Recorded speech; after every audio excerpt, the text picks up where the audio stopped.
ஓம் சாந்தி. எல்லோரும் குஷியாக இருக்கிறீங்களா? 1/7/2024 பாப்தாதா சொல்கிறாங்க, இனிமையான குழந்தைகளே, சாந்தி தாமம்தான் தூய்மையான ஆத்மாக்களின் வீடு இல்லையா? தூய்மையான ஆத்மாக்கள் மட்டும்தான் அங்கே அனுமதியே. சிவன் கோயிலுக்குள்ளேயே குளிச்சுட்டு உடல் தூய்மையோடு போவாங்க. இங்கே ஆத்மாவே தூய்மையாகி தான் போக முடியும். ஸோ அதனால தான் அங்கே போகணும் அப்படின்னு விரும்புனீங்கன்னா முற்றிலும் தூய்மையாகுங்கள். போய் தான் ஆகணும், சாய்ஸ் கிடையாது. சொர்க்கத்துக்கு வேணால் நீங்கள் வராமல் இருக்கலாம், ஆனால் பரந்தாமத்துக்கு போய் தானே ஆகணும். ஸோ அதனால் எல்லோரும் தூய்மையாகணும். தண்டனை அடைஞ்சும் தூய்மையாகலாம். பாபா நினைவில் இருந்து தண்டனையே அடையாமலும் தூய்மையாகலாம். தண்டனை அடையாமல் தூய்மையானீங்கன்னா சொர்க்கத்தின் ராஜ பதவி. தண்டனை அடைந்தால் பதவி குறைஞ்சிடும். கேள்வி: எல்லா குழந்தைங்களுக்கும் பாபா கொடுக்குற கேரண்டி என்ன? பதில்: இனிமையான குழந்தைகளே, என்னை நீங்கள் நினைவு பண்ணிக்கிட்டே இருந்தீங்கன்னா எந்த தண்டனையும் இல்லாமல் நீங்கள் வீட்டுக்கு போகிறதுக்கு நான் கேரண்டி கொடுக்குறேன்றார். அதான் கேரண்டி. பாபா நினைவு பண்ணிக்கிட்டே இருந்தால் சின்ன தூசி கூட படாது, அப்படியே போயிடுவீங்க. ஸோ அதுக்கு நீங்கள் பண்ண வேண்டியதெல்லாம், உங்களுடைய இதயம் பாபாவுக்கு மட்டும் சொந்தமாக இருக்கணும். பாபாவோட மட்டும் உங்கள் மனம் ஈடுபடணும். இந்த பழைய உலகத்தை பார்த்தும் பார்க்காம இருக்கணும். ஸோ இந்த அழுக்கு நிறைந்த விகார உலகத்தில் வாழ்ந்துக்கிட்டே எப்படி தூய்மையாக இருக்கிறதுன்னு உலகத்துக்கே கற்றுக் கொடுங்க.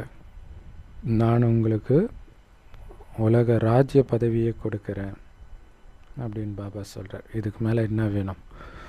இந்த உலகத்தெல்லாம் எப்படிப்பா தூய்மையாக இருக்கிறது சொல்லுவாங்கள்ல, நாங்கள் இருந்து காட்டுறோம், பாபா குழந்தைங்க இருந்து காட்டுறோம் அப்படின்னு நிரூபிங்கன்றார். பாபா நினைவில் இருந்தால் தண்டனை அடையாமல் போவோம். பாபா நினைவில் இருந்தால் தூய்மையாகவும் இருப்போம். அதனால் உலக ராஜ்யமும் கிடைக்கிது. ஸோ இங்கே தூய்மை அப்படிங்கிறது காமத்தில் ஈடுபடாமல் இருக்கிறது மட்டும் இல்லை, உங்களுடைய மனம் யாரோடவும் எந்த பொருளோடையும் ஈடுபடாமல் இருக்கணும். கலியுகத்தின் எந்த விஷயத்திலும் ஈடுபடாமல் இருக்கணும். மனம் வேலையே செய்யாமல் இருக்கணும்னு அர்த்தம் இல்லை.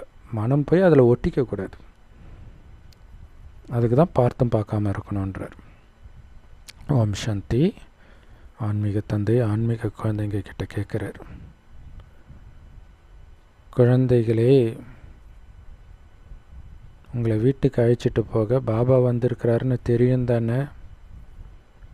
வீட்டுக்கு போக விருப்பமா? அனைத்து ஆத்மாவின் வீடு அது. ஸோ எப்படி இருக்குதுன்னா, எங்கள் சின்ன வயசுலலாம் கோழி வளர்க்கும் பொழுது அந்த கோழி கூட திறந்து விட்டால் போதும், சாயங்காலம் ஆனால் கோழி அதுவாக உள்ளே போகும். ஆனால் ஒரு சில கோழி போகாது, ஏதாவது ஒரு கோழி போகாது, புதுக்கோழி அந்த மாதிரி இருந்தால். இப்போ அதை போய் கஷ்டப்பட்டு பிடிச்சாவது அடைச்சிடுவாங்க. அந்த மாதிரி தான் பாபா. பரந்தாம வீட்டுக்கு போகணும் ஆசையா? ஆசையாக வரியா இல்லை அடித்து இழுத்துட்டு போவான்ற மாதிரி கேட்குறேன். ஏன்னா எப்படியா இருந்தாலும் ஆத்மாவுடைய வீடு அதுதான். ஜீவாத்மாக்களின் வீடு நிறைய, பாரதத்தில் கொஞ்சம் இருக்கும், அமெரிக்காவில் கொஞ்சம் இருக்கும், அங்கங்கே நிறைய இருக்குது. ஆனால் வெறும் ஆத்மாவுடைய வீடு அந்த குட்டிக்கோண்டு இடம்தான் பரந்தாமத்தில். ஸோ அந்த இடத்துக்கு அழைச்சிட்டு போகிறதுக்கு தான் பாபா வந்திருக்கிறார். ஸோ ஜீவாத்மான்றது ஆத்மாவும் உடலும் சேர்ந்தது, அதாவது மனிதர்கள். ஸோ மனிதர்களுக்கு நாடு மட்டும் இல்லை, அந்த மனிதர்களே ஒவ்வொரு குடும்பம் ஒரு வீட்டில் எல்லாம் இருக்கிறாங்க. எல்லா குடும்பமும் ஒரே வீட்டில் இருக்கிறது கிடையாது. ஸோ இப்போ அந்த பரந்தாம வீட்டுக்கு அழைச்சிட்டு போகிறதுக்காக அப்பா வந்திருக்கிறார். அவரை கூப்பிட்டதே நீங்கள் தான், வந்து எங்களை வீட்டுக்கு அழைச்சிட்டு போங்கன்ட்டு. அப்படின்னா என்ன அர்த்தம்? சாந்தி தாமம் அழைச்சிட்டு போங்க. பாபா சொல்கிறார், உங்கள் மனசை கேளுங்க ஆத்மாக்களே, அழுக்காகவே நீங்கள் எப்படி வீட்டுக்கு போக முடியும்? அப்போ கண்டிப்பாக தூய்மையாகணும். ஏன்னா கண்டிப்பாக வீட்டுக்கு போய் தான் ஆகணும். இப்போ அதுக்கு முன்னாடி தூய்மை ஆகிடணும். வேறு எதுவும் உங்ககிட்ட பாபா சொல்லலை. பக்தி மார்க்கத்தில் வீட்டுக்கு போகிறதுக்காக, முக்தி அடைகிறதுக்காகத்தான் இவ்வளோ முயற்சி பண்ணீங்க, என்னென்னமோ பண்ணீங்க. பட்டினி கடந்தீங்க, இங்கே அங்கேன்னு அலைஞ்சிங்க, என்னென்னமோ பண்ணீங்க, அதுக்கு வழி தெரியாமல். இப்போ வழியை சொல்ல நான் வந்துட்டேன். இப்போ கேட்குறாரு, வரியா வீட்டுக்கு ரெடியா? வீட்டுக்கு போகணும்னு தோணுதா? அப்போ குழந்தைங்க சொல்கிறாங்க, பாபா 2500 வருஷம் நாங்கள் பக்தியை இதுக்கு தானே பாபா பண்ணோம். எல்லா மனித ஆத்மாக்களையும் பாபா அழைச்சிட்டு போயிடுவார். ஆனால் தூய்மை ஆக்கி தான் அழைச்சிட்டு போவார். ஸோ தூய்மை ஆகணும். நீங்கள் தூய்மையான ஆத்மாக்கள் தான் முதலாக இங்கே வரவும் செய்கிறாங்க. பரந்தாமத்திலிருந்து தூய்மையின் சக்தி அதிகமாக உள்ள ஆத்மாக்கள். அழுக்கான ஆத்மாக்கள் பரந்தாமத்தில் இருக்க முடியாது. ஸோ கோடிக்கணக்கான ஆத்மாக்கள் இப்போ வீட்டுக்கு போக வேண்டிய நேரம் வந்துடுச்சு. அந்த வீட்டை தான் சாந்தி தாமம், நிர்வாண தாமம் அப்படின்லாம் சொல்கிறோம். வானப்பிரஸ்த நிலை உள்ளவர்களுக்கான வீடு அது. ஸோ எல்லா ஆத்மாவின் வீடு. அதுக்காக தான் ஆத்மாக்கள் இப்போ தூய்மையாகி அந்த தூய்மையான சாந்தி தாமத்திற்கு போகணும். அவ்வளவுதான். இது ரொம்ப ஈஸியான விஷயம். அது ஆத்மாக்களுடைய பரிசுத்தமான சாந்தி தாமம். இன்னொரு இடம் இருக்குது, அது மனிதர்களுடைய சுகதாமம். அதுவும் தூய்மையான உலகம்தான். ஆனால் அங்கே மனிதர்கள் இருப்பாங்க, அங்கே வெறும் ஆத்மா இருக்கும் பரந்தாமத்தில். ஸோ இதில் குழப்பம் அடைகிறதுக்கு ஒன்றும் இல்லை. ஏன் 2 இடம்னா இதுக்கு தான். ஒன்றுத்தில் வெறும் ஆத்மா இருக்கும், அது எல்லா ஆத்மாவும் அங்கே போயிடும். அங்கேருந்து தகுதி வாய்ந்த ஆத்மாக்கள் மட்டும் சொர்க்கத்துக்கு வந்து நடிக்க வரும் சுகத்தின் பாகத்தை. ஸோ எல்லா தூய்மையான ஆத்மாக்களும் வசிக்கும் இடம் அந்த சாந்தி தாமம். திரும்ப திரும்ப அதே தான் பாபா சொல்கிறார். அது ஆத்மாக்களின் தூய்மையான உலகம், நிர்விகார உலகம், நிராகார உலகம். அங்கே தான் விகாரமும் இருக்காது, உடம்பும் இருக்காது. இயல்பாகவே உடம்பு இருந்தால் தானே விகாரம் வர்றதுக்கு, உடம்பே இருக்காது.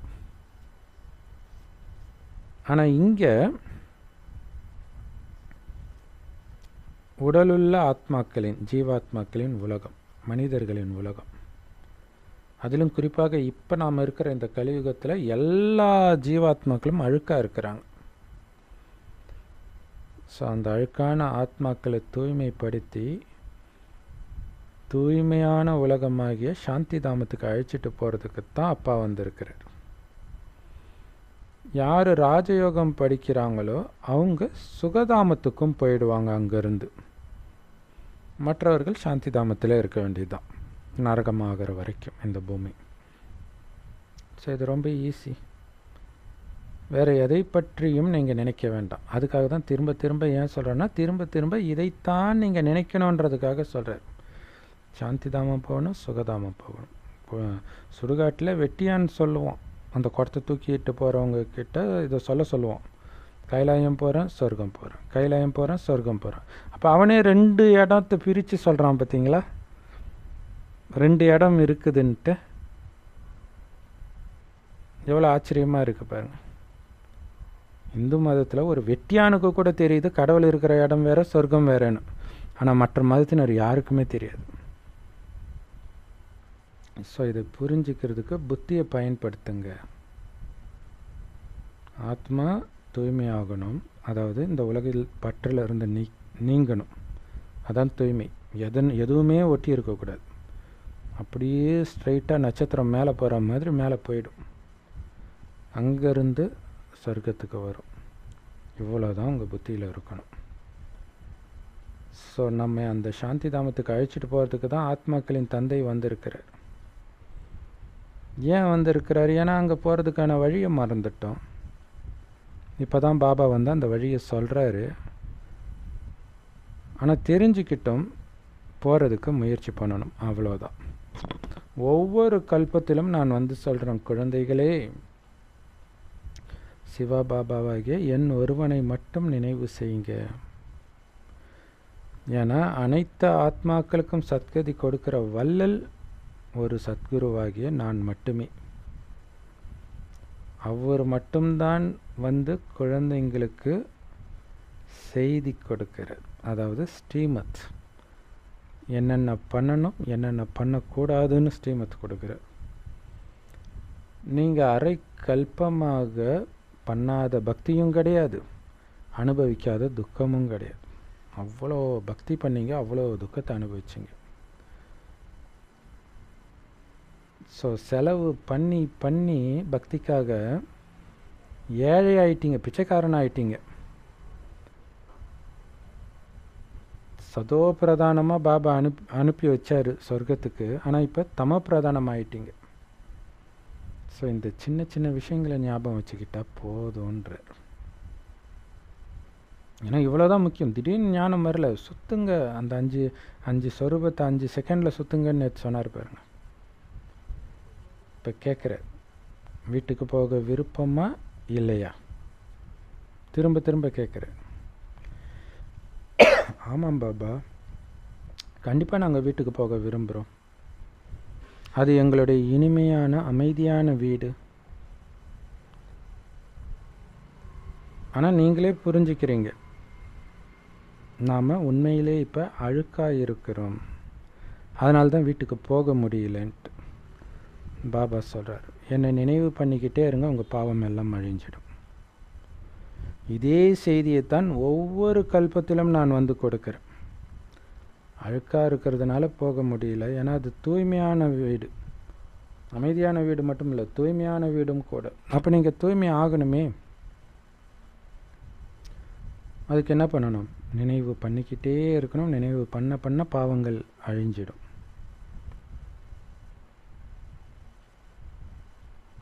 அதாவது மலை மாதிரி பாவம் இருக்குதுன்னு பாபா சொல்லுவார். இன்றைக்கி மலையெல்லாம் உருகுது கிளைமேட் சேஞ்சினால். நம்மளுடைய பாவம் அழிய அழிய அங்கே மலையெல்லாம் உருகுது. ஒவ்வொரு கல்பத்திலும் நான் கொடுக்குற செய்தி இதுதான். உங்களை ஆத்மான்னு உணர்ந்து என்னை நினைவு பண்ணிக்கிட்டே இருங்க. ஏன் ஆத்மான்னு உணர்வு சொல்கிறார்? ஏன்னா உடம்பு அழிய போகுது இல்லையா? நான் ஆத்மான்றதில் உங்களுக்கு கவனம் இருந்துக்கிட்டே இருந்தால் ஆத்மாவை விட்டு உடல் போகிறது உங்களுக்கு பெரிய விஷயமாகவே தெரியாது, துக்கமாகவே தெரியாது. ஆனந்தமாக ஒரு உடலை விட்டு இன்னொரு உடலை எடுப்பீங்க. அதுலேயும் பாபா சொல்லியிருக்கிறாரு, உங்களுக்கு துர்மரணம் வராதுன்ட்டு. அதை புரிஞ்சுக்கணும். அந்த யுத்தத்தில் சிக்கி சின்ன பின்னமாக சாவது நடக்காது. ஆனால் இதை யாருக்கு சொல்கிறார்? பாபா சொல்கிறத அப்படியே கேட்குறவங்களுக்கு சொல்கிறார்.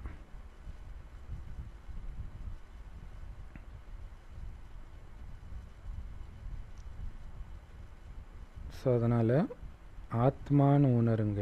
அழியக்கூடிய உடம்பில் கவனம் வைக்காதீங்க. ஆத்மாக்கள் எல்லாமே வீட்டுக்கு போய் ஆகணும். அதைத்தான் நிராகார உலகம் அப்படின்னு சொல்கிறோம். நிராகார ஆத்மாக்கள் எல்லாமே அங்கே தான் இருக்குது. ஆத்மாக்களுடைய வீடு அது. நிராகார தந்தையும் அங்கே தான் இருக்கிறார். இறுதியில் தான் பாபா வரார். எதுக்கு வராரு? மீண்டும் நம்மை அழைச்சிட்டு போகிறதுக்காக வரார். ஸோ இன்றைக்கி ஃபுல்லாக பரந்தாமும் வீட்டுக்கு போகணும் வீட்டுக்கு போகணும் வீட்டுக்கு போகணும். ஒரு லைன்லையும் பாபா அதே தான் சொல்கிறார். இப்போ முரளியிலே இதை சொல்கிறாருன்னா நீங்கள் யோகத்தில் எந்த அளவுக்கு இதே சிந்தனையை உருவாக்கணும்னு யோசிச்சு பாருங்கள். ஏன் வீட்டுக்கு போகணும்? ஏன்னா இங்கே இருக்கிறது அழிய போகுது. ஒரு அழுக்கான ஆத்மாவை கூட பாபா விட்டுட்டு போக போகிறதில்ல. அடித்து உதச்சி தூய்மையாக்கி தான் அழிச்சிட்டு போவார் இல்லையா? அழுக்காக இருந்தால் நம்ம இங்கேயே இருக்கலாமா? இருக்க முடியாது. இதில் குழப்பம் அடைகிறதுக்கோ கஷ்டப்படுறதுக்கோ ஒன்றுமே இல்லையே. தூய்மையாக்குபவரே வந்து தூய்மையாக்குங்க, தூய்மையாக்கி அழிச்சிட்டு போங்கன்னு தானே கூப்பிட்டீங்க. ஆத்மாக்கள் அனைவருக்கும் அப்பா அவர்னா அவர் உங்களை அனாதையை விட்டுருவார, அழிச்சிட்டு போவார் இல்லை? புது உலகத்தில் நாம் பாகத்தை நடிக்கும்போது அங்கே ரொம்ப கம்மியான மக்கள் தான் இருப்பாங்க. மற்ற கோடானு கோடி ஆத்மாக்கள் எங்கே போவாங்க? எங்கே போய் வசிப்பாங்க? பரந்தாமத்தில். மற்றபடி பொன்னுலகத்தில் ரொம்ப கம்மியான மனித ஆத்மாக்கள் தான் இருப்பாங்கன்னு நம்ம தெரிஞ்சுக்கிறோம். ஏன்னா அப்போ தான் மனித சிருஷ்டி மரம் வளருது சின்னதாக, பிறகு கொஞ்சம் கொஞ்சமாக வளர்ச்சி அடையுது. அப்புறம் பலவிதமான தர்மங்கள் வருது, பலவிதமான தர்மங்கள் கிளைகள் வருது இந்த மரத்தில். ஸோ இதைத்தான் கல்ப விருட்சம், கல்ப மரம்னு சொல்கிறோம். இதில் ஏதாவது புரியலன்னா பாபா கிட்ட நீங்கள் கேட்கலாம். சிலர் சொல்கிறாங்க, பாபா நாங்கள் எப்படி பாபா இந்த காலச்சக்கரத்துடைய அளவு 5000 வருஷம்னு ஒத்துக்கிறது? எதை வச்சு ஏற்றுக்கிறது? ஏன்னா எந்த வேத சாஸ்திரத்துலேயும் எந்த மதத்துலேயும் சொல்லப்படலையே. பாபா சொல்கிறார், கரெக்டு தான், சொல்லப்படலை தான், எந்த மதத்துலேயும் சொல்லப்படலை தான். ஏன்னா அந்த மதத்தை உருவாக்குனது, வேதத்தை எழுதுனது எல்லாம் மனிதர்கள். அவங்களுக்கு எப்படி உண்மை தெரியும்? பாபா வாயை திறந்தால் சத்தியம் மட்டுமே வரும். சத்தியத்தை தெரியாதவன் எழுதுனதை நீ ஆதாரமாக கேட்குறான்னா உன்னை என்ன பண்ணுறது? ஸோ முழு கல்பத்துடைய கணக்கை பாபா சொல்கிறார் 5000 வருடம்ட்டு. ஸோ ஒவ்வொரு கல்பத்தின் சங்கமத்தில் வந்து இந்த ரகசியங்களை சொல்லி இப்போ இல்லாத அந்த தெய்வீக ராஜ்யத்தை ஸ்தாபனை பண்ணுறார். தங்க யுகத்தில் ஒரே ஒரு தேவதை ராஜ்யம் மட்டுமே இருக்கும். இப்போ இருக்கக்கூடிய எந்த தர்மங்களும் அங்கே இருக்காது. ஸோ படைப்பு மற்றும் படைப்பவருடைய ஞானத்தை இப்போ நமக்கு பாபா கொடுத்து நம்மை தேவதை ஆக்குறார். அதற்காகவே ஒவ்வொரு கல்பத்தின் சங்கமத்தில் நான் வருகிறேன்னு பாபா சொல்கிறார். புது உலகத்தை நான் ஸ்தாபனை செய்கிறேன், பழைய உலகமோ அழிய போகுது. நாடகத்தின்படி புது உலகம் பழையதாகவும் பழைய உலகம் புதியதாகவும் மாறுது. இது ஸ்வஸ்திகாவில் 4 சம பாகங்களாக பிரித்து காட்டியிருக்கிறாங்க. ஆனால் ஸ்வஸ்திக் வரைகிற யாருக்கும் இது தெரியாது. பக்தி மார்க்கத்தில் ஏதோ பொம்மை விளையாட்டு விளையாடுறாங்க, பொம்மை கூட விளையாடுற மாதிரி பொம்மையை குளிப்பாட்டுறாங்க, அபிஷேகம் பண்ணுறாங்க, அலங்காரம் பண்ணுறாங்க, கடைசியில் கடலை போய் கரைச்சிடுறாங்க. பொம்மை விளையாட்டு விளையாடுற மாதிரி விளையாடுறாங்க. எத்தனை படங்கள்! தீபாவளி அப்போ பாருங்கள், விசேஷமாக இந்த படங்களை எல்லாம் கடையில் வைப்பாங்க. அதுக்குன்னே விசேஷ கடை. ஸோ இங்கே ஆயுத பூஜை அப்போ அந்த கொலு வர்றதுக்கு முன்னாடி கடை போடுவாங்களே, அந்த மாதிரி பிள்ளையார் சதுர்த்தி அப்போ பிள்ளையார் கடை போடுற மாதிரி தீபாவளி அப்போ அது மாதிரி வடநாட்டில் நிறைய தெய்வ சிலைகள்லாம் கடை போடுவாங்க அப்படி இருக்குது. ஆனால் ஒரே ஒரு சிவபாபா தான் இருக்கிற நமக்கு அப்பான்னு சொல்லிக்க, மற்ற எல்லோரும் குழந்தைகள் தான் நம்ம புரிஞ்சுக்கிறோம். இப்போ நாம் சிவபாபா கிட்ட ஞானத்தை எடுக்க இந்த சங்கமயுகத்தில் வந்திருக்கிறோம். பிறகு லக்ஷ்மி நாராயணனுடைய ராஜ்யம் வரும் சத்யுகத்தில். அதை தொடர்ந்து திரேதாயுகத்தில் ராமர் சீதையுடைய ராஜ்யம் வரும். அதன் பிறகு துவாபர யுகத்திலிருந்து தான் மற்ற தர்மங்கள் எல்லாம் வர ஆரம்பிக்குது. அந்த தர்மங்களுக்கும் குழந்தைங்களுக்கும் எந்த தொடர்பும் கிடையாது இல்லையா? பாரு, எங்கள் மதத்தில் கரிமீன் சாப்பிடலான்னு போட்டிருக்கு, காமத்தில் ஈடுபடலான்னு போட்டிருக்கு. அதான் கடவுள் சொல்கிறார், அதுக்கும் உங்களுக்கும் சம்மந்தம் கிடையாது. அவங்க நேரத்தில் அவங்க வராங்க. பிறகு வரும்பொழுது வெவ்வேறுத்தர் வெவ்வேறு நேரத்தில் வந்தாலும் கடைசியில் எல்லாரும் ஒன்றா தான் வீட்டுக்கு போகணும். குழந்தைங்க எல்லோரும் இப்போ வீட்டுக்கு போயே ஆகணும். ஏன்னா ஒட்டுமொத்த உலகமும் அழிக்க போகிறாங்க. ஸோ அதனால் இங்கேயே தங்கிட்டு இருக்கிறதுனால என்ன ஆகிட போகுது? ஸோ உங்களுடைய மனம் இந்த உலகத்தில் இல்லை. உலகம் அழிய போகுதுன்னு தெரியுது. அப்போ எங்கே போகணுமோ அதுக்கு தயாராகிறது தானே புத்திசாலித்தனம். ஸோ மனிதர்கள் உலகம் அழியும் அந்த அளவுக்கு குண்டெல்லாம் வச்சுருக்கிறோம், தப்பிக்கிறதுக்காக கடலுக்குள்ளே போகிறாங்களாம். புது உலகம் சொர்க்கம் வரப்போகுது. அப்போ அந்த சொர்க்கத்துக்கு வர்றதுக்கான வழியைத்தான் நாம் கற்றுக்கணும். அதற்கு நம்மை தகுதிப்படுத்திக்கணும். நரகத்திலே இருக்க போகிறீங்களா? கடலுக்கு அடியில் போய் என்ன பண்ண போகிறீங்க? அதனால தான் இந்த பழைய உலகத்தின் மீது உங்களுடைய புத்தி ஈடுபடுறதே கிடையாது.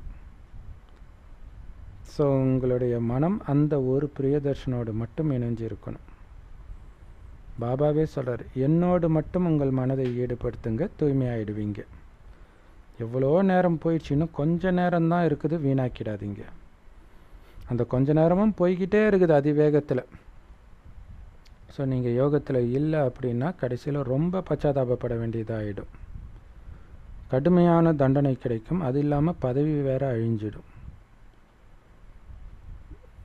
நாம் அந்த பரந்தாம வீட்டை விட்டு எவ்வளோ நேரம் ஆச்சுன்னு நமக்கு இப்போ தெரியும். 5000 வருஷம் ஆயிடுச்சு. மனிதர்கள் அந்த பரந்தாம வீட்டுக்கு திரும்ப போகிறதுக்கு தான் தலையை உடச்சிக்கிறாங்க. எங்கேருந்து வந்தோமோ அங்கேயே போயிடணுன்ட்டு. ஸோ அப்பாவை வீட்டில் போய் சந்திப்போம். எங்கே? பரந்தாமத்தில். சொர்க்கத்தில் சந்திக்க மாட்டோம், அவர் வரமாட்டார். பரந்தாமத்திலும் அங்கே இருப்பார், நம்மளும் போயிடுவோமே தவிர எந்த நினைவும் இருக்காது. அப்படிப்பட்ட சாந்தி தாமத்துக்கு போகிறதுக்கு தான் மனிதர்கள் அவ்வளோ முயற்சி பண்ணுறாங்க பக்தி மார்க்கத்தில். நாடகத்தின்படி இப்போ அந்த பக்தி மார்க்கம் முடிய போகுது. அதனால் உங்களை வீட்டுக்கு அழைச்சிட்டு போகிறதுக்காக நான் வந்திருக்கிறேன். கண்டிப்பாக உங்களை அழைச்சிட்டு போவேன்.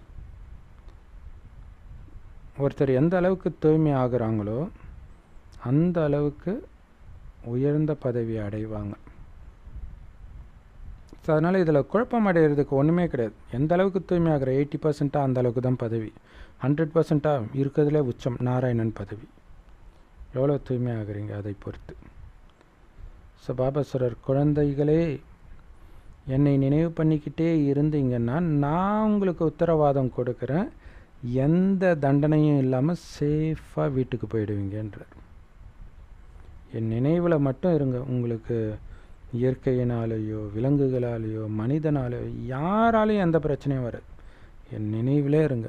அப்படியே வெண்ணெயிலேருந்து முடி எடுக்கிற மாதிரி உடலிலிருந்து ஆத்மாவை நான் எடுத்துகிட்டு போகிறேன், சேஃபாக கண்ணில் வச்சு எடுத்துகிட்டு போகிறேன்றார். ஸோ பாபாவை நினைக்க நினைக்க உங்கள் பாவங்கள் அழியுது. பாவம் இருந்தால் தானே தண்டனை கிடைக்கிறதுக்கு. அதைத்தான் நினைவில் இருந்து எரிக்க சொல்கிறார். ஒருவேளை நீங்கள் என்னை நினைக்கவே இல்லை அப்படின்னா பாவம் அழியாது, அதனால் தண்டனை கிடைக்கும், உங்களுடைய பதவியும் அழிஞ்சிடும். இல்லை, அந்த காம வயப்படுறதுனால கிடைக்கிற தண்டனைலாம் எதனால் கிடைக்குது? பாபாவை நினைக்காததுனால கிடைக்குது. பாபாவை நினச்சிருந்தீங்கன்னா காமத்தில் விழ மாட்டீங்க. விழுந்ததுனால அப்புறம் கல்யாணம், குழந்தை அதில் சிக்கிக்கிட்டு இருப்பீங்க. அதேமாரி பாபாவை நினைவில் இருந்தீங்கன்னா கோபப்பட மாட்டீங்க. கோபப்பட்டதுனால பல பிரச்சனைகள் வரும். அடிதடி, வெட்டு குத்து, சொத்து பிரச்சனை எல்லாமே அந்த ஒரு நொடி கோபத்தில் வர்றது தான். ஏன் வருது? பாபாவை அந்த நேரம் நினைக்கல. அதுக்கு தான் ரொம்ப கவனமாக இருக்கணும். நம்மக்கிட்ட எதுவுமே கிடையாது பாபா நினைவை தவிர, அதை புரிஞ்சுக்கணும். முழு பிச்சைக்காரனாக இருக்கணும். பாபாவை விட்டால் நமக்கு எதுவும் கிடையாது. ஸோ அப்படிப்பட்ட பாபாவை நினைக்காம அடி உதையும் வாங்கி பதவியும் அழிஞ்சு தேவையா இது? இதுக்காக நான் ஒவ்வொரு 5000 வருஷத்துக்கு ஒரு தடவை பரந்தாமத்தை விட்டு இவ்வளோ ஞானத்தை புரிய வைக்கிறேன். எத்தனை தடவை வந்திருக்கிறேன் தெரியுமா? எத்தனை தடவை உங்களை வீட்டுக்கு அழைச்சிட்டு போயிருக்கிறேன் தெரியுமா? எண்ண முடியாது. வெற்றி தோல்வியின் விளையாட்ட குழந்தைகளாகிய பாரத குழந்தைகளாகிய நீங்கள் தான் விளையாடுறீங்கன்ற. ஸோ இது அழுக்கான உலகம். அதனால தான் மனிதர்கள் பதித்த பாவனா வா, நாங்கள் விகார பாவிகளாக இருக்கிறோம், வந்து எங்களை விகாரமற்ற தூய்மையான உலகத்துக்கு அழைச்சிட்டு போங்க, எங்களை விகாரமற்றவர்களாக தூய்மையாக ஆக்கி அழைச்சிட்டு போங்கன்னு கூப்பிடுறீங்க. இது விகார உலகம். குழந்தைகளோ முற்றிலும் நிர்விகாரிகளாக ஆகணும். இது விகார உலகம். அதனால தான் விகாரிகளாகிய எங்களை தூய்மையாக்கி அழைச்சிட்டு போங்கன்னு பாபாவை கூப்பிடுறோம். ஸோ கூப்பிட்டீங்க, நான் வந்துட்டேன், அதற்கான வழியும் சொல்கிறேன்னு. சம்பூர்ண நிர்விகாரியாக ஆக வேண்டியது உங்கள் கடமை தானே. ஸோ யார் லேட்டாக போகிறாங்களோ,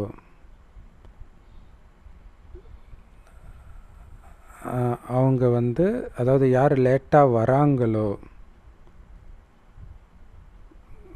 அவங்க தண்டனையை அனுபவிச்சுட்டு சொர்க்கத்துக்கு போவாங்க.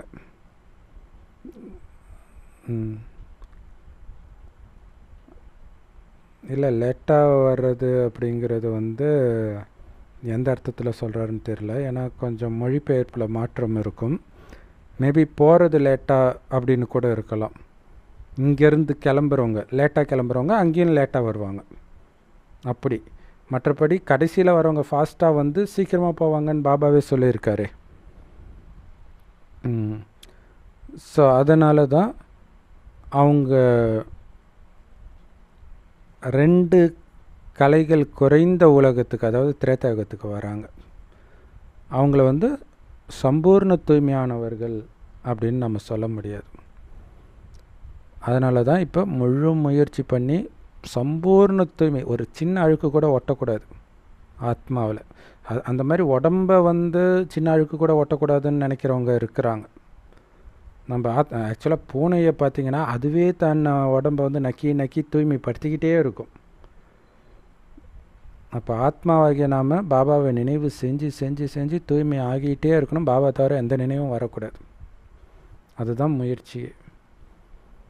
ஸோ பதவி குறையிற மாதிரி நடந்துக்காதீங்க.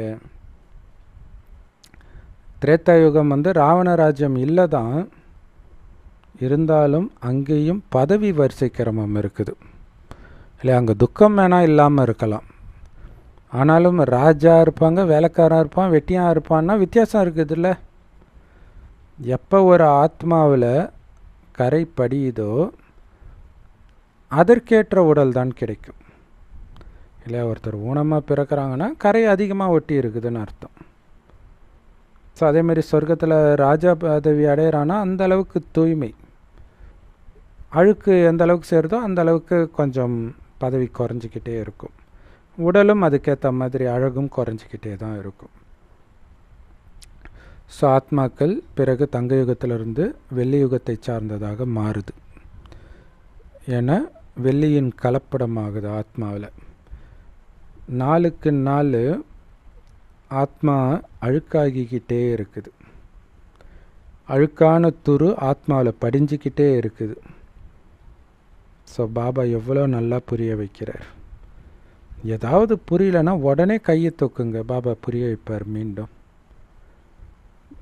யார் முழுசாக 84 பிறவி சக்கரத்தை சுற்றி வந்தீங்களோ அவங்களுக்கு தான் நான் புரிய வைக்கிறேன்ற பாபா சொல்கிறாரு. நான் இந்த பிரம்மாவின் உடலில்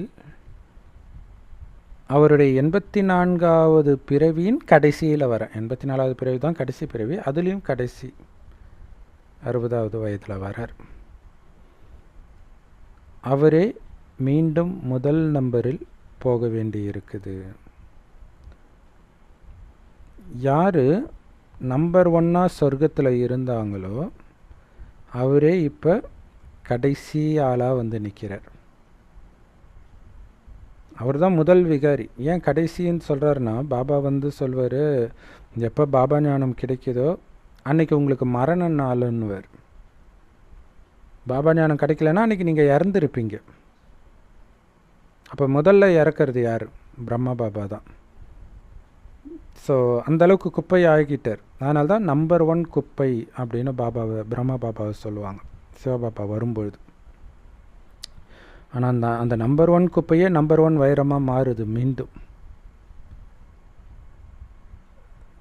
யார் தன்னுடைய கடைசி ஜென்மத்தில் அழுக்காகி இருக்கிறாங்களோ கடைசி காலத்தில் அவங்களே முதல்லையும் வராங்க. ஸோ பதித்த பாவனன் ஆகிய நான் இந்த அழுக்கான உடலில் மட்டுமே வருகிறேன், பிரம்மாவின் உடலில் மட்டுமே வருகிறேன், அவரை தூய்மையாக்குறேன், உங்களுக்கு மிக தெளிவாக புரிய வைக்கிறேன். பாபா சொல்கிறார், என்னை நினைவு பண்ணிக்கிட்டே இருந்தீங்கன்னா உங்களுடைய பாவங்கள் அழிஞ்சிக்கிட்டே இருக்கும். நினைவில் தான் எல்லாமே இருக்குது. இந்த கீதா ஞானத்தை நிறைய கேட்டுட்டீங்க,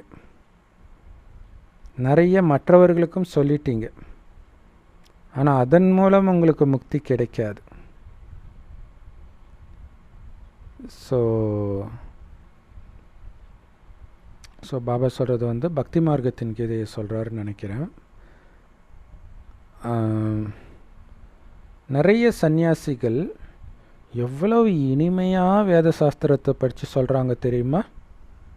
அழகாக பார்க்கலாம்.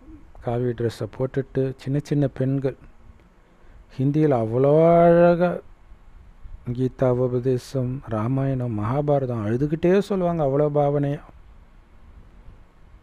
ஸோ அதை கேட்டு பெரிய பெரிய மனிதர்கள்லாம் வந்துடுவாங்க. ஏன்னா காதுக்கு அவ்வளோ இனிமையாக இருக்குது பாருங்கள். பக்தி மார்க்கம்னாலே வெறும் காதுக்கு இனிமை மட்டுமே. அதனால் முக்தியும் கிடைக்கிறது கிடையாது, ஜீவன் முக்தியும் கிடைக்கிறது கிடையாது. யாருக்கும் தெரியாத ஞானத்தை கொடுப்பதற்கு நான் மட்டுமே வருகிறேன். ஏன்னா அந்த ஞானத்தின் கடல் நான் ஒருவனே. அந்த ஞானத்தை தான் நாலேஜ் அப்படின்னு சொல்கிறோம். எல்லாத்தையும் நான் புரிய வைக்கிறேன், கல்பத்தின் ஆரம்பத்திலிருந்து கடைசி வரைக்கும் 84 பிறவி சக்கரத்தை புரிய வைக்கிறேன். இப்போ நான் சொன்ன அத்தனை ஞானமும் உங்களிடம் இருக்கிறது. நீங்கள் இந்த ஸ்தூல உலகத்தில் இருந்து சூக்ஷ்ம உலகத்தை கடந்து நிராகார உலகமாகிய பரந்தாமத்துக்கு போகிறீங்க. பிறகு அங்கிருந்து இந்த ஸ்தூல உலகத்தில் வரும்போது முதலாக லக்ஷ்மி நாராயணனுடைய ராஜ்யம் இருக்கும். அங்கே எந்த விகார குழந்தைகளும் இருக்க மாட்டாங்க, விகாரத்தில் பிறக்கவும் மாட்டாங்க. ஏன்னா அங்கே ராவண ராஜ்யமே கிடையாது. அங்கே குழந்தை பிறப்பது உட்பட அத்தனையும் யோக பலத்தினால் தான் நடக்குமே தவிர காமத்தினால் கிடையாது. அங்கே உங்களுக்கு காட்சி கிடைக்கும். ஒரு குழந்தை தாயின் கர்ப்பத்துக்குள்ளே பிரவேசிக்கிறது, எப்படி பிரவேசிக்குது அப்படின்னு காட்சி கிடைக்குமா. ஸோ அப்போ ஒரு குழந்தை பிறக்க போகுது அப்படின்னு புரிஞ்சுக்குவாங்க அப்பா அம்மா. அந்த குழந்தை சுகமாக பழைய உடலை விட்டுட்டு ஆனந்தமாக கர்ப்பத்துக்குள்ளே வருது. ஆனால் இங்கே மனிதர்கள் பாருங்க, ஒருத்தர் சரீரத்தை விடுறாங்கன்னா அழுது புலம்பி ஒரு வழி பண்ணிடுறாங்க. அந்த குழந்தை கர்ப்பத்தில் போய் அழுதுட்டு இருக்குது. இவங்க வெளியில் அழுகுறாங்க, ஒரு 4 நாளைக்கு அழுதுட்டு விட்டுருவாங்க. அந்த குழந்தை 6 மாதமாக அழுதுட்டு தான் இருக்குது. கர்ப்பத்தை விட்டு வெளியில் வரும்போதே அழுதுகிட்டு தான் வருது. இப்போ எவ்வளோ கொடூரமாக தண்டனை இருக்கும். அந்த தண்டனையிலேருந்து தப்பிக்கிறதுக்கு தான் பாபா சொல்கிறார், எதன் மீதும் பற்று வைக்காத குழந்தை அப்படிங்கிற. இங்கே நீங்கள் கர்ப்ப ஜெயிலுக்குள்ளே போகிறீங்க. அங்கே அழுகிறதோ புலம்புறதோ இருக்காது கொஞ்சம் கூட. சொர்க்கத்தில் அழுவுறதுனால எந்த லாபமும் இல்லை. ஏன்னா உடம்பை மாற்றி தானே ஆகணும். அப்படியே தாத்தாவாகி 100 வயது வரை வாழ்ந்தாலே அவங்க பார்க்குறதுக்கே ஒரு மாதிரியாக இருப்பாங்க. அப்படியே இருந்துக்கிட்டு இருந்தால் என்ன ஆகுறது? ஒரு புது உடல் வேணும் இல்லை? அதனால் அழுவுறதுல என்ன இருக்குது? பாம்பு தோல் உரிக்கிற மாதிரி ஒரு உடம்பை விட்டு இன்னொரு உடம்பை எடுக்கிறாங்க. அதனால் இதில் குழப்பம் அடையிறதுக்கோ அழுவுறதுக்கோ ஒன்றுமே கிடையாது. இதில் நிறைய கேள்வி கேட்க வேண்டிய அவசியம் கிடையாதுன்றார். நீங்கள் தூய்மை ஆகிற விஷயத்தில் மட்டும் கவனம் செலுத்துங்க. அந்த முயற்சியில் முழுசாக பிஸி ஆகுங்க. இல்லை இறப்போமா, எப்படி இறப்போம், எப்படி பிறப்போம், இதெல்லாம் தெரிஞ்சுட்டு என்ன பண்ண போகிறீங்க? நீங்கள் தூய்மையானால் நாராயணனா பிறப்பீங்க. எப்படி பிறப்பீங்களோ அப்படி பிறப்பீங்க, அவ்வளோதான்றார் பாபா. ஸோ இப்போ நீங்கள் பண்ண வேண்டியதெல்லாம் பாபாவை நினைவு பண்ணுறது தான். கேள்வி கேட்குறது ஈஸியாக இருக்குது, நினைக்கிறது கஷ்டமாக இருக்குதா அப்படின்னு கேட்குறாரு. நீங்கள் அந்த அப்பா முன்னாடி உட்காந்துட்டு இருக்கிறீங்க. ஸோ அப்பாவாகிய நான் உங்களுக்கு சுகத்தின் ஆஸ்தியை கொடுக்குறேன். இந்த ஒரே ஒரு ஜென்மம் மட்டும்தான் நான் உங்களை நினைக்க சொல்கிறேன். நினைவில் இருக்க முடியாத அவங்களால எப்படி கேட்குறாரு பாருங்கள். நீங்கள் அரை கல்பம் சொர்க்கத்தில் யாரும் நினைக்க மாட்டோம், நரகத்திலையும் நீங்களாக நினச்சிங்களே தவிர பாபா நினைக்க சொல்லலை. இப்போ மட்டும்தான் கரெக்டாக நினைக்க சொல்கிறார். குழந்தைங்க பாபா முன்னாடி இருக்கும்போது இதெல்லாம் நல்லா புரிஞ்சுக்கிறீங்க. ஆனால் வீட்டுக்கு போன உடனே உங்களுடைய மனைவியோடைய முகத்தை பார்த்த உடனே மாயா அப்படியே உங்களை விழுங்கிடுதுன்றார் இல்லையா? பாபாவுடைய நினைவு போயிடுது, தூய்மையாக இருக்கணுன்றது போயிடுது, பழைய குருடி கதவை தரடின்ற மாதிரி ஆயிடுது. பாபா சொல்கிறார், யார் மீதும் பற்று இருக்கக்கூடாது. ஏன்னா கண்டிப்பாக எல்லாரும் அழியத்தான் போகிறாங்க. அதனால் அழிவற்ற ஒரு தந்தையை மட்டும் நினைவு செஞ்சிங்கன்னா நீங்கள் தப்பிச்சிங்க. நடக்கும்போது சுற்றும்போதும் அந்த அப்பாவையும் அவர் கொடுக்குற ராஜ்யத்தையும் மட்டும் நினைவு செஞ்சுக்கிட்டே இருங்க. கூடவே தெய்வீக குணங்களையும் தாரணை பண்ணணும். ஏன்னா நம்ம போகிறது தெய்வீக ராஜ்யத்தை அடையிறதுக்கு. அப்போ அங்கே எல்லோரும் தெய்வீக குணத்தோடு இருப்பாங்கன்னா நமக்கும் தெய்வீக குணம் இருக்கணும். தங்க யுகத்தில் கரிமீன் சாப்பிட்ற மாதிரி கெட்ட பழக்கங்கள்லாம் கிடையாது. அது மட்டும் இல்லை, விகாரத்தையும் விடுங்கன்ற. கரிமீன் சாப்பிட்றத மட்டும் விட்டால் போதாது. அது பிராமணர்கள் கூட சாப்பிடாமல் இருக்கிறாங்க. வெளிநாட்டில் வீகன்னு நிறைய பேர் இருக்கிறாங்க, அது ஓகே. விகாரங்களை விடுங்கள். அதுக்கு பதிலாக நான் உங்களுக்கு உலக ராஜ்யத்தையே கொடுக்குறேன். அதில் தான் அளவற்ற வருமானம் இருக்குது. அப்போ நம்ம ஏன் தூய்மையாக இருக்கக்கூடாது? ஸோ பாபா சொல்கிறார், பாபாவை நினைக்க நினைக்க உங்களுக்கு வருமானம், பாபாவை நினைக்க நினைக்க தூய்மையாவீங்க, தூய்மையானால் தான் வருமானம். அப்போ ஏன் நீங்கள் தூய்மையாகக்கூடாது? ஏன் விகாரத்தை சந்நியாசம் பண்ணக்கூடாது? ஏன்னா துறவிகள் எப்போவுமே விகாரத்தை சந்நியாசம் பண்ணுறாங்க, ஆனாலும் அவங்க சொர்க்கத்தை அடையிறதில்ல. நீங்கள் இந்த ஒரே ஒரு ஜென்மந்தான் விகாரத்தை சந்நியாசம் பண்ணுறீங்க. அதுவும் இன்னும் ஒரு 10-15 வருஷம்தான் இல்லையா? ஏன்னா அவ்வளோ நேரம்தான் இருக்குது. அதுக்கே உங்களுக்கு உலக ராஜ்யம் கிடைக்குதுன்னா ஏன் நீங்கள் உலக ராஜ்யத்தை அடையக்கூடாது இந்த ஒரு ஜென்மம் மட்டும் தூய்மையாக இருந்து? ஏன்னா அளவற்ற வருமானம், 5000 வருடத்துக்கு உட்காந்து சாப்பிட்ற வருமானம் இது. ஸோ பாபா ஒன்றும் மனைவியை விட்டுட்டு காட்டுக்கு போக சொல்ல, ஒன்றாவே இருங்க. ஆனால் உங்கள் 2 பேருக்கு இடையில் ஞான வால் இருக்கட்டும். ஸோ ஒன்றா இருந்துக்கிட்டே தூய்மையாக இருக்கிறோன்றதை நீங்கள் உலகத்துக்கு நிரூபித்து காட்டுங்க. அப்போ உங்களுக்கு இருப்பதிலேயே மிக உயர்ந்த பதவி கிடைக்கும்ன்றார்.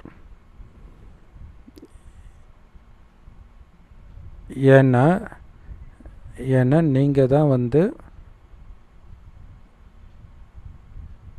பிறவியிலிருந்தே தூய்மையானவர்கள் அப்படின்னு சொல்கிறார். ஸோ பிறவியிலிருந்து அப்படிங்கிறது இந்த ஞானத்தை எடுத்ததிலிருந்து தூய்மையானவர்களாக இருக்கிறீங்க.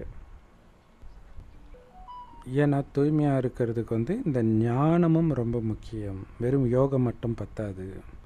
ஸோ அதனால தான் பாபா சொல்லுவார், நான் ரொம்ப வருஷம் பாபா குழந்தை, பாபா சொன்னதே தானே சொல்லிகிட்ருக்கிறாரு அப்படின்னு. யார் முரளியை படிக்கலையோ அவங்க விகாரத்தில் தப்பிக்கவே முடியாதுன்னுவார். ஏன்னா ஞானம் ரொம்ப முக்கியம். இந்த ஞானம் ஆழமாக பதியறதுக்கு தான் யோகமே, அதை புரிஞ்சுக்கணும். நீங்கள் உங்களுக்கு சமமாக மற்றவர்களை ஆக்கணும். சந்நியாசிகள் முன்னாடி நாங்கள் எப்படி ஒன்றா இருந்துக்கிட்டே தூய்மையாக இருக்கிறோம் நிரூபித்து காட்டணும். அப்போ தான் அவங்க உங்கள் காலில் விழுவாங்க. இப்போ விழ ஆரம்பிச்சிட்டாங்க. நிறைய பேர் வந்து பிரம்மகுமாரி ஞானத்தை சன்னியாசிகள் சொல்கிறது இப்போ வைரலாக போகுது.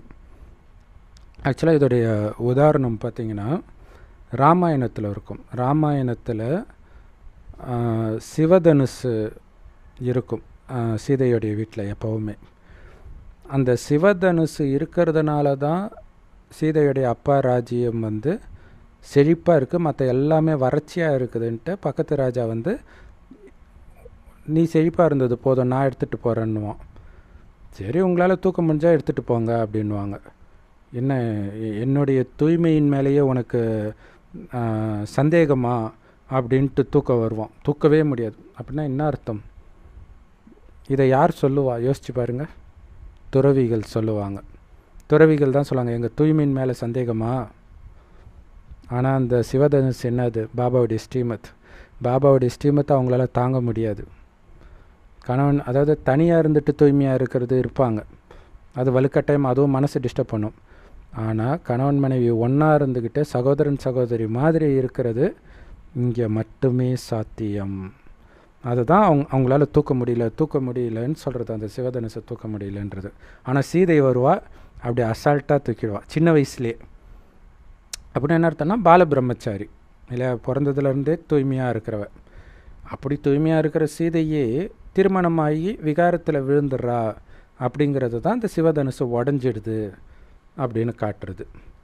ஸோ அந்த மாதிரி தூய்மையாகவே இருந்துட்டு அப்புறம் கல்யாணம் பண்ணிக்கிறாங்க இல்லையா, ஸோ அவங்களுடைய நினைவு அது. ஸோ அப்புறம் மறுபடியும் மாயை வென்று எப்படி சொர்க்கத்துக்கு போகிறாங்கன்றது தான் மீதி ராமாயணம்.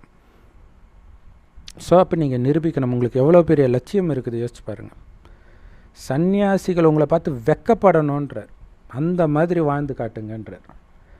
சன்னியாசிகள்லாம் விகாரத்தில் விழுறதை பார்க்குறோம், ஆனால் குடும்பத்தில் இருந்துக்கிட்டு தூய்மையாக இருக்கிறதெல்லாம் வாய்ப்பே கிடையாதுயான்னு வள்ளலார் பக்தர் ஒருத்தர் சொன்னார்.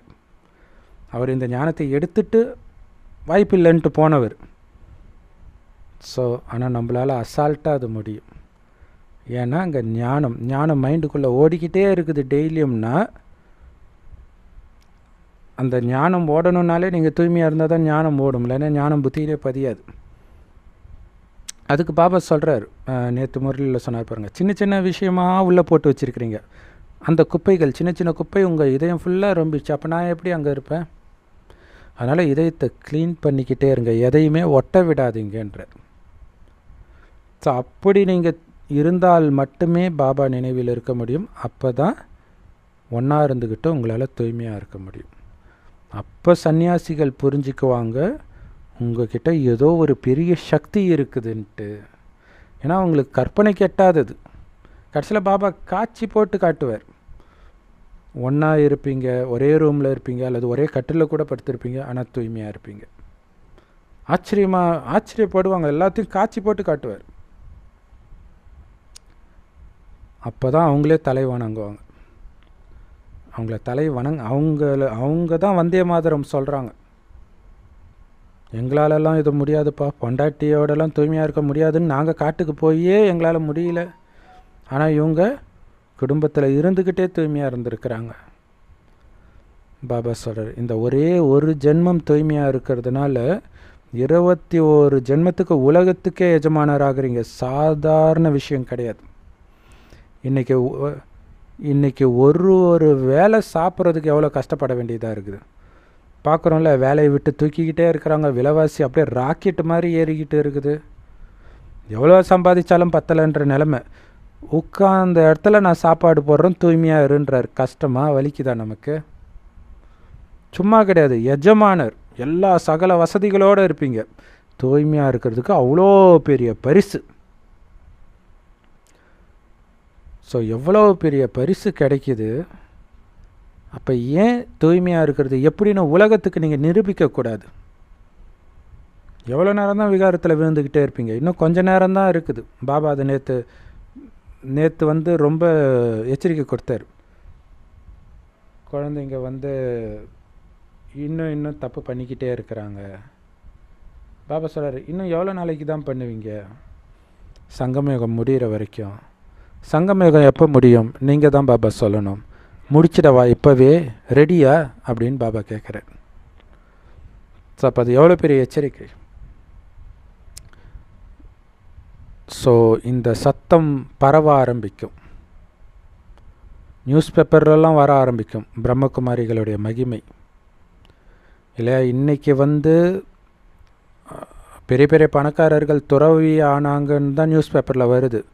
ஆனால் குடும்பத்தில் இருந்தே தூய்மையாக இருந்தாங்க, அதுதான் இந்த இயக்கம் போதிக்குதுன்னு நியூஸ் பேப்பரில் இன்னும் வரல. ஸோ அதோடைய ரிஹர்சலெல்லாம் நீங்கள் பார்த்தீங்கல்ல, ஒரு அணுகுண்டு போட்டதுக்கே என்ன ஆச்சுன்ட்டு. உலகத்தை அழிக்கலாம் பாபாவுக்கு ரொம்ப நேரம் ஆகாது. அப்போ போட்ட அணுகுண்டோடைய பாதிப்பு இன்னைய வரைக்கும் மக்கள் ஆஸ்பத்திரியில் இருக்கிறாங்க இல்லையா. அது அடுத்தடுத்த தலைமுறை குருடாக பிறக்கிறது, இந்த மாதிரி நிறைய வியாதிகளை உருவாக்கிச்சு. இப்போல்லாம் என்ன மாதிரி பாம் சக்திசாலியாக உருவாக்குறாங்கன்னா, எந்த கஷ்டமும் இருக்காது, போட்ட மாத்திரத்தில் உயிர் பிரிஞ்சிடும் எல்லாருக்கும். ஸோ அதற்கான ஒத்திகை நடந்துட்டு இருக்குது. கடைசியில் என்ன ஆகிடும், ஃபைனல் ஆகிடும். மனிதர்கள் போட்ட உடனே சாகுறாங்களா இல்லையா அப்படின்னு சோதனை பண்ணுறாங்கன்றார். எப்படி சூப்பராக சொல்கிறார் பார்த்தீங்களா பாபா.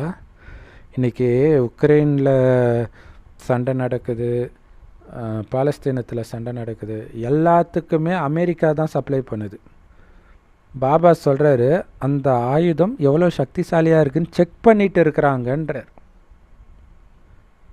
அப்படி ஒரு வேளை மக்கள் கஷ்டப்படுற மாதிரி இருந்தால் இன்னும் சக்திசாலியான ஆயுதத்தை உருவாக்குறதுக்கு வேறு வழி கண்டுபிடிப்பாங்கன்றார். ஏன்னா கடைசி நேரத்தில் எந்த ஆஸ்பத்திரியும் இருக்காது.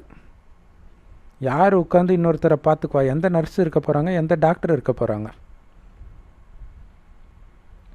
அதேமாரி எந்த பிராமணர்களும் இருக்க மாட்டாங்க உங்களுக்கு இறுதி காரியம் செய்கிறதுக்கு. பாமை விட்ட உடனே போச்சு, எல்லாம் அழிஞ்சிடும். ஏரோப்ளேன் முதல்ல ஹெலிகாப்டரில் இருந்து ஏரோப்ளேன்லேருந்து போட்டாங்க, இப்போ எப்படி போட போகிறாங்க தெரியல இல்லையா. இப்போ எல்லாம் ஒரு இடத்துலேருந்து இன்னொரு இடத்துக்கு போடுறதெல்லாம் வந்துடுச்சு ஏவுகணை மூலமாக. ஸோ எல்லாம் அழிஞ்சிடும்ன்றார். ஒரு நிலநடுக்கம் வந்தாலே எல்லாம் மூழ்கி போயிடுதில்ல. சமீபமாக ஏதோ ஒரு இடத்துல அப்படியே ஒரு ஊரே மண்ணுக்குள்ளே புதஞ்சிடுச்சு. அதனால் இதுக்கெல்லாம் நேரம் எடுக்காது. எவ்வளவு மக்கள் தொகை இருக்குது.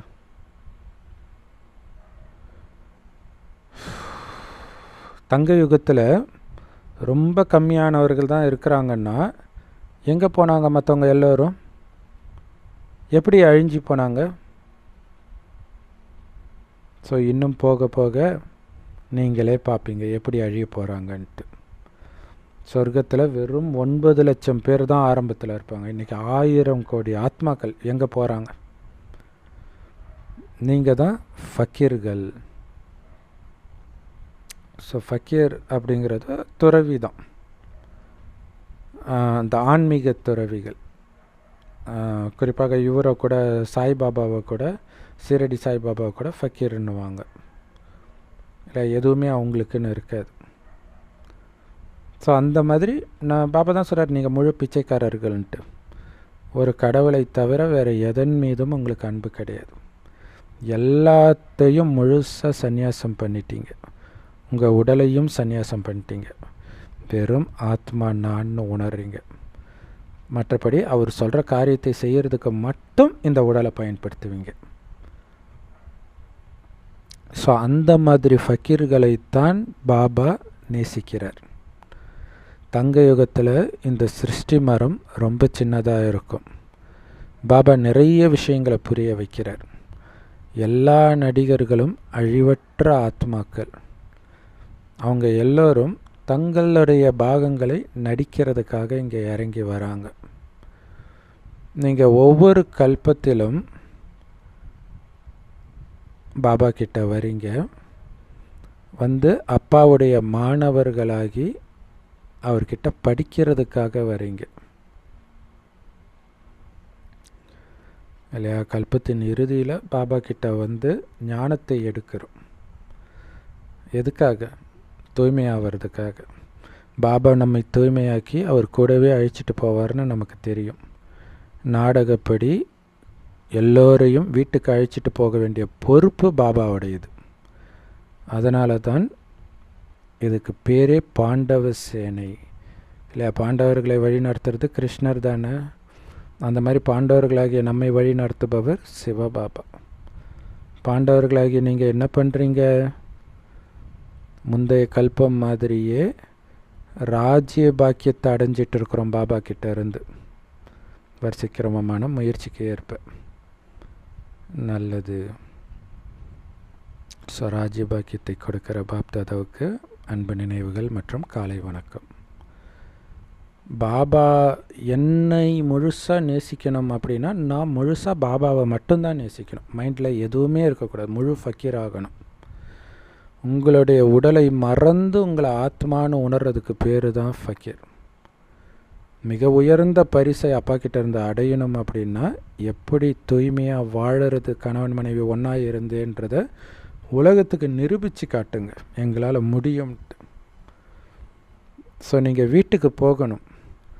அதனால தான் இந்த பழைய உலகத்தின் மீது பற்று வைக்காதீங்க அப்படின்னு பாபா சொல்கிறார். உங்களுடைய மனசை ஒரு பிரியதர்ஷனோட மட்டும் இணைக்கணும். பாபா ராஜ்யம், பாபா ராஜ்யம், இது ரெண்டு மட்டும்தான் உங்களுக்கு ஞாபகம் இருக்கணும். பாபா கையை பிடிச்சிட்டு சொர்க்கத்துக்கு போயிட்டு இருக்கிறேன். எங்கேருந்து போகிறீங்க? பழைய உலகத்தில் இருந்து போகிறேன். திரும்பி கூட பார்க்குறதில்ல. ஏன்னா பழைய உலகத்துக்கு நெருப்பு வச்சாச்சு. எப்படி பணத்துக்கு நெருப்பு வச்சுட்டு திரும்பி பார்க்காம வருவாங்களோ அந்த மாதிரி இந்த கலியுகத்துக்கு நான் நெருப்பு வச்சுட்டு திரும்பி பார்க்காம போகிறேன். ஹனுமார் அப்படி தானே பண்ணுவார். இலங்கை முழுவதும் நெருப்பு வச்சுட்டு வந்துடுவார் திரும்பி பார்க்காம. ஸோ ஒரு பாபாவுடைய நினைவிலே இருக்க இருக்க கலியுகத்தின் எதுவுமே உங்களுக்கு ஞாபகம் வராது. ஸோ ஒவ்வொருத்தரும் இறக்கும்போது தான் உங்களுக்கு தெரியும் உங்களுக்கு பற்று இருக்குதா இல்லையான்னு. இப்போதைக்கு தெரியாது. ஸோ அதுக்கு முன்னாடியே பாபாவை தவிர யாரையும் நினைக்காத பயிற்சியை பக்காவாயிட்டீங்கன்னா அப்போ நீங்கள் துடிக்க மாட்டீங்க, இல்லைன்னா துடிப்பீங்க. அதுக்கேற்ப உங்களுடைய பதவியும் குறைஞ்சிடும். அதனால தான் பாபா சொல்கிறார், அந்த ஒரு பிரியதர்ஷனோட மட்டும் உங்கள் மனம் இருக்கட்டும். ஒருவனுக்கு ஒருத்தின்றாங்க இல்லையா? ஸோ அந்த ஒருவன் சிவபாபாவாக மட்டும் இருக்கட்டும். மற்றபடி நாம் எல்லோரும் பிரியதர்ஷினிகள். செம்ம பவர்ஃபுல்லான வரதானம் பாபா சொல்கிறாரு. இந்த பிராமண வாழ்க்கையில் பாபாவோட சதா இணைந்த ரூபத்தில் இருப்பதன் மூலமாக நிரந்தரமாக சந்தோஷமான அதே நேரத்தில் கவனமான மனநிலை கொண்டவர் ஆகுங்கள். அதுக்கு விளக்கம் சொல்கிறாரு. சூழ்நிலை எந்த சூழ்நிலையிலாவது உங்களுடைய சந்தோஷமான மூடு மாறுதுன்னு வச்சுக்கோங்களேன், அதை நிரந்தர சந்தோஷம்னு சொல்ல முடியாது. ஆனால் பிராமணர்கள் நிரந்தரமாக சந்தோஷமாக இருப்பவர்கள். பிராமணர்கள்னாலே குஷி, அதான் பிராமண வாழ்க்கை. அதனால் நிரந்தரமாக குஷியாக கவனமான மனநிலை கொண்டவராக இருங்கள்ன்றார். உங்களுடைய மூடு ஒருபொழுதும் மாறக்கூடாது. அம்மா செத்தாலும் அல்வா சாப்பிட்ணுன்றார, அதுதான் அர்த்தம். உங்களுடைய மூடு மாறிச்சுன்னா என்ன சொல்லுங்க? நான் இன்றைக்கி யார் கூடயும் பேச விரும்பல, நான் தனியாக இருக்க விரும்புகிறேன். எல்லோரும் வெளில போகிறீங்களா? ஏன்னா இன்றைக்கி மூடு எனக்கு அப்படி இருக்குது அப்படி சொல்லுவாங்க. ஒரு பிரதர் சொல்கிறார், பிரதர் என்னை பிளாக் பண்ணுங்கள், எனக்கு மெசேஜெலாம் அனுப்பாதீங்க, வீடியோலாம் அனுப்பாதீங்க, எனக்கு உங்கள் மேலே எந்த கோபமும் இல்லை, ஆனால் என்னன்னு தெரியல, எனக்கு ஒரு மாதிரி மூடே சரியில்லை, தப்பாக நினச்சிக்காதீங்கன்றார். நான் தனியாக இருக்க விரும்புகிறேன் இல்லையா? மூடு மாறிடுச்சுன்னா நான் தனியாக இருக்கிறேன், யார் கூடயும் பேச விரும்பலை அப்படின்னு சொல்லுவாங்க. பாபா சொல்கிறாரு, ஏன் தெரியுமா குழந்தை, உன் மூடு மாறுது? தனியாக இருக்கிறதுனால தான் உன் மூடே மாறுது. பாபாவோடய நிரந்தரமாக எப்படி மூடு மாறும் இல்லையா? நீங்கள் பாட்டுக்கு பாபாவை நினச்சிக்கிட்டே இருக்கிறீங்கன்னாலே பாபாவும் ஒளிப்புள்ளி, நானும் ஒளிப்புள்ளி, ரெண்டு பேரும் இணைந்து உலகத்துக்கு சக்தி கொடுத்துக்கிட்டே இருக்கிறேன். இந்த இந்த இந்த நிலையை நீங்கள் அப்படியே மெயின்டைன் பண்ணிக்கிட்டே இருக்கும்போது உங்கள் மேலதிகாரி வந்து திட்டுனா கண்டிப்பாக உங்கள் மூடு மாறாது. இந்த நிலையை மெயின்டைன் பண்ணிக்கிட்டே இருக்கும்போது ஒரு அழகான பொண்ணு அல்லது ஆபாசமாக யாராவது உங்கள் முன்னாடி வந்து நின்னாலும் மூடு மாறாது. ஆனால் என்ன அப்படின்னா, அங்கே ஒரு சுச்சுவேஷன் நடக்கும்போது பாபாவை நினைக்கிறத மறந்துட்டு அங்கே பார்ப்போம் சுச்சுவேஷனை, அப்போ தான் மூடு மாறுது. அதுக்கு தான் பாபா சொல்கிறேன், நீ தனியாக இருக்கிறதுனால தான் குழந்தை மூடு மாறுது. சேவை செய்தாலும் இணைந்த ரூபத்தில் சேவை செய்யன்றார். கம்முன்னு தனியாக இருந்தாலும் இணைந்த ரூபத்தில் இருன்றார். ஏன்னா எந்த நேரம் எந்த எண்ணம் வரும்னே தெரியாது. ஸோ செம பவர்ஃபுல் வரதானம். அதே மாதிரி ஸ்லோகன் பாபா சொல்கிறாரு, இந்த சங்கம யுகத்தில் தினம் தினம் தினம் தினம் தீபாவளி தான் இல்லையா? அப்படின்னா என்ன, தினம் தினம் திருவிழா தான். ஆனால் அந்த திருவிழாவை கொண்டாடுறதுனா என்ன அர்த்தம் தெரியுமா? பாபாவை குஷி குஷியாக நினைவு செய்கிறதும் குஷி குஷியாக சேவை செய்கிறதும் தான் உண்மையான திருவிழாவை கொண்டாடுறது சங்கம யுகத்தில். ஸோ இந்த சந்தோஷத்தில் மூழ்கினவர்களுக்கு கலியுகத்தின் எதுவுமே சந்தோஷத்தை கொடுக்காது. சினிமா சந்தோஷத்தை கொடுக்காது, வீட்டில் நடக்கிற ஃபங்க்ஷன் சந்தோஷத்தை கொடுக்காது, உறவுகள் சந்தோஷத்தை கொடுக்காது, இப்போ இதுக்கு முன்னாடி உங்களுக்கு சந்தோஷத்தை கொடுத்த நண்பர்கள் சந்தோஷத்தை கொடுக்க மாட்டாங்க. எதுவுமே உங்களுக்கு பிடிக்காது. அப்படியே பாபா நினைவிலே இருக்கணும், சேவையில் மூழ்கிட்டு இருக்கணும், முரளி கேட்டுட்டு இருக்கணும், இதை சிந்தனை பண்ணிக்கிட்டு இருக்கணும், இதை மற்றவர்களுக்கு கொடுக்கணும். இதுதான் உங்களுக்கு முழு லட்சியமாக இருக்கும். அம்மா செத்தாலும் கணவன் செத்தாலும் நான் போய் சேவை செஞ்சுட்டு வரேன்ட்டு தோணும் உங்களுக்கு. ஸோ அதனால தான் ஒரு வினாடி திருவிழா. உங்கள் அம்மா செத்து கிடப்பாங்க, அப்படியே அங்கே பாடி இருக்கும், அங்கே வந்தவங்களுக்கெல்லாம் அழகாக ஞானத்தை கொடுத்துட்டு இருப்பீங்க. அவங்க ஆச்சரியப்படுவாங்க, என்னடா இவனுக்கு ஆறுதல் சொல்லலான்னு வந்தால் இவன் நமக்கு ஆறுதல் சொல்கிறான், உலகம் அழிய போகுது ரெடி ஆகுங்கன்றான் அப்படின்னு. ஏன்னா அந்த நேரம் கொஞ்சம் கேட்குற மனநிலையில் இருப்பாங்க இல்லையா? ஸோ அந்த நேரம் இதை சொல்லுங்கள். இது ஆக்சுவலாக கர்நாடகாவில் நடந்துச்சு. ஒரு பிகே சகோதரியோடைய மகன் இறந்துட்டான். ஸோ அதுக்கு வந்து அரசியல் தலைவர் வராங்க. அது ஏன் அரசியல் தலைவர் வராங்கன்னு எனக்கு தெரியல. ஏதோ ஆக்சிடெண்ட் அந்த மாதிரி ஒரு சில காரணங்களில் மட்டும்தானே அரசியல் தலைவர் வருவாங்க. சிஎம்ஏ வரார். அந்த சிஎம் இவங்களுக்கு ஆறுதல் சொல்ல வராரு. சிஎம் வந்தால் நியூஸ் சேனல்லாம் வந்துடும்ல. ஆனால் அவங்க என்ன தெரியுமா பண்ணாங்க, பாபா ஃபோட்டோவை வச்சுட்டு ஆத்மா எங்கேயும் போகலை, அது அழிவற்றது, பரமாத்மாவை நினைங்கன்ட்டு சிஎம்க்கு சொல்கிறாங்க. ஒட்டுமொத்த சேனலும் ஒளிபரப்புது. அதை சென்டரில் பண்ணியிருப்பாங்களா என்னைக்காவது, போய் ராக்கியை மட்டும் கண்ணை மூடிட்டு கட்டிட்டு வந்துடுவாங்க. ஆனால் அவங்க தன்னுடைய மகனுடைய இறந்த தினத்தை சேவை தினமாக மாற்றி காட்டினாங்க பாருங்கள். சாதாரண ஆத்மாவை அவங்க எவ்வளவு பெரிய பதவி அடைவாங்க இல்லை? தன் மகனுடைய மரணத்தை சேவைக்கு கருவியாக மாற்றினாங்க பாருங்கள். அதுதான் உண்மையில். மற்றவங்களும் நொடிஞ்சு போயிட மாட்டாங்க அந்த நேரம். அதுதான் என்ன சொல்கிறது. சரி, அதே மாதிரி இங்கே கூட ஒரு ஃபேமஸான நடிகர் வந்து அவங்க அம்மா பக்கா பாபா குழந்தை, அவருமே சென்டருக்கெலாம் போயிருக்கிறாரு, இறந்துட்டார். அப்போ வந்து எல்லாரும் அவங்கள தான் பேட்டி கேட்குறாங்க. இத்தனைக்கும் அவங்க பேட்டி கொடுக்கும்போது பின்னாடி பாபா ஃபோட்டோ வேறு இருக்குது, அப்பப்போ ஸ்லைட்டாக தெரியுது. அப்போ அழகாக பாபா ஞானம் கொடுத்துருக்கலாம்ல. எவ்வளோ அற்புதமான வாய்ப்பு. நான் பண்ணுறது. சரி, ஓகே. ட்ராமாவில் இருக்கிறது தான் நடக்கும். ஓம் சாந்தி. Love you Bap Dada. Thank you Bap Dada. குஷி குஷியாக இருங்க, குளிர்ச்சியாக இருங்க.